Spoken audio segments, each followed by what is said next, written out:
Hello বন্ধুরা, কেমন আছো সবাই? দোলাস ডেলি ব্লগ থেকে সবাইকে স্বাগত জানাই। আশা করছি সবাই ভালো আছো, আমরাও ভালো আছি। আজকে আমরা ভোর ছটার আগেই এসে পৌঁছে গেছি উদয়পুর। তো উদয়পুরে হোটেল নিয়ে নিলাম। এখানে বিএসএনএলের কোনো আইকিউ পাইনি, তো এখানে আমরা একটু ফ্রেশ হয়ে নেব। হয়ে নিয়ে তারপর একটা গাড়ি ভাড়া করে নিয়েছি, সেটা নিয়ে বেরিয়ে যাব। তা আজকে আমরা ফ্রেশ হয়ে বেরিয়ে গেলাম। এই যে চলে এলাম ফতেসাগর লেকে। এখানে এসে দেখলাম বাহ, বেশ মনোরম সুন্দর দৃশ্য, সত্যি সুন্দর লাগছিল খুবই। কারণ আগে শুনেছিলাম উদয়পুরে অনেক লেক আছে, তাই একটা একটা করে সবই দেখব। তা আজকে এখানে চলে এলাম ফতেসাগর লেকে। এসে দেখলাম না, সত্যি সুন্দর লেকটা। তাই এখন আমরা দেখি এটাতে কি করে যাওয়া যায়, ওপাশে গিয়ে দেখি। তাই সবাই বোটিং করছে, বড় বোটগুলোতেই চড়বো, ছোটোগুলোতে আমার ভয় লাগে।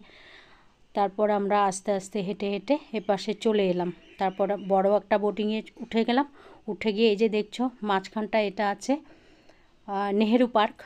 তো এটা এখন বন্ধ আছে, এটাতে যাওয়া যাবে না, যার জন্য আমরা যেতে পারলাম না। সম্পূর্ণ লেকটাতে বোটে করে ঘুরে নিলাম। ঘুরে নিয়ে তারপর আমরা চলে গেলাম আরাবল্লী ভাটিকা।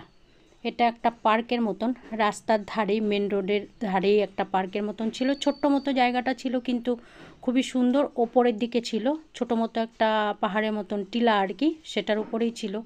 সেটা দেখে তারপর আমরা চলে গেলাম সেলিয়ন কি বাড়ি। এখানে এসে দেখি বাহ, সবুজের সমাহার, খুবই অপূর্ব দৃশ্য। ঢুকতেই আমরা দেখতে পেলাম অপূর্ব দৃশ্য।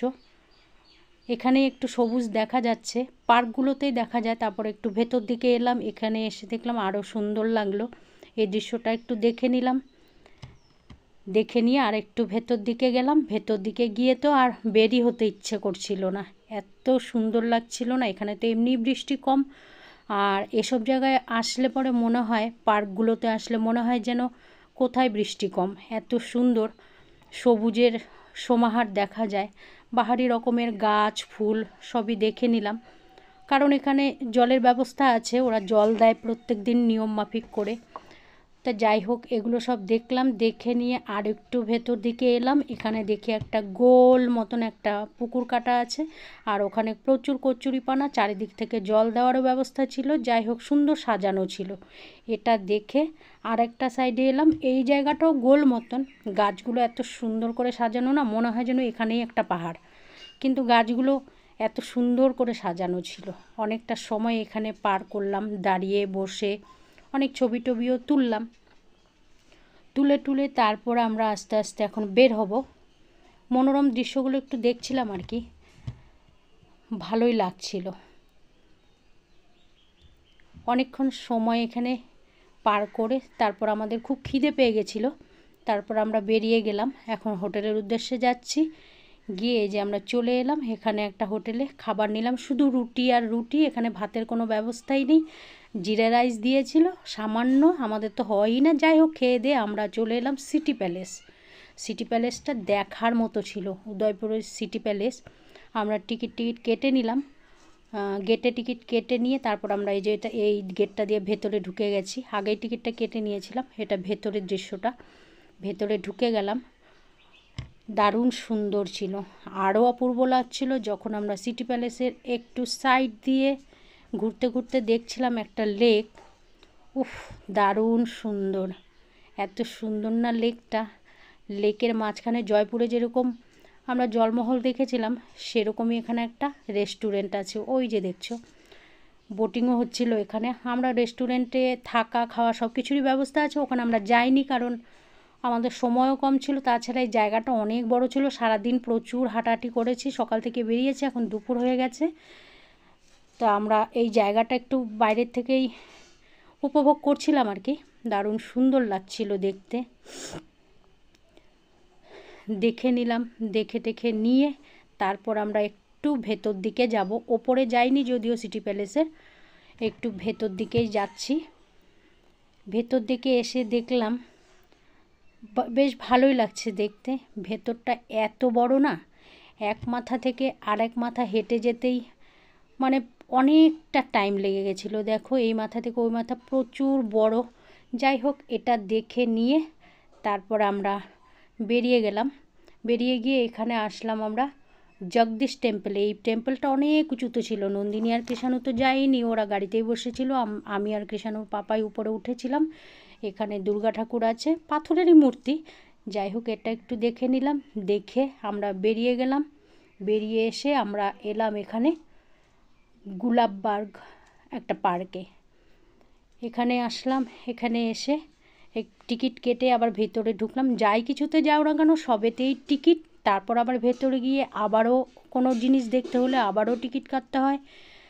তা যাই হোক, একটু দেখলাম আর কি। ভেতরে কোনো ফুল গাছ টাছ তেমন কিছু ছিল না, শুধু গাছেরই বাহার ছিল এখানে। তা বেশি ভেতরে যাইনি, অল্প দেখে নিয়ে তারপর আমরা বেরিয়ে গেলাম। এখন আমরা যাচ্ছি রোপওয়েতে চড়বে কৃষাণু আর নন্দিনী। তো ওখানে চলে এলাম, এটা আর একটা জায়গা। এখানে এসে রোপওয়েতে উঠছে কৃষাণু আর নন্দিনী। ওই যে বসে গেছে।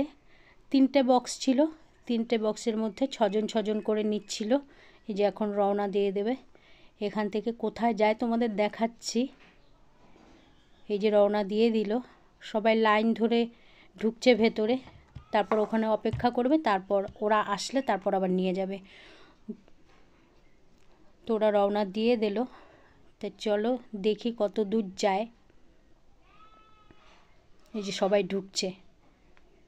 কৃষাণু আর নন্দিনী অনেকক্ষণ ওয়েট করছিল। ওয়েট করার পর এখন ওদের নাম এসেছে, ওরা উঠলো। ওই যে যাচ্ছে। ওই যে দূরে পাহাড়টা দেখছো, পাহাড়ের ওপরে যে একটা ঘর মতন আছে, ওখানে নিয়ে যাবে। অনেকটা দূর নিয়ে যাবে, আবার রিটার্ন করে নিয়ে আসবে।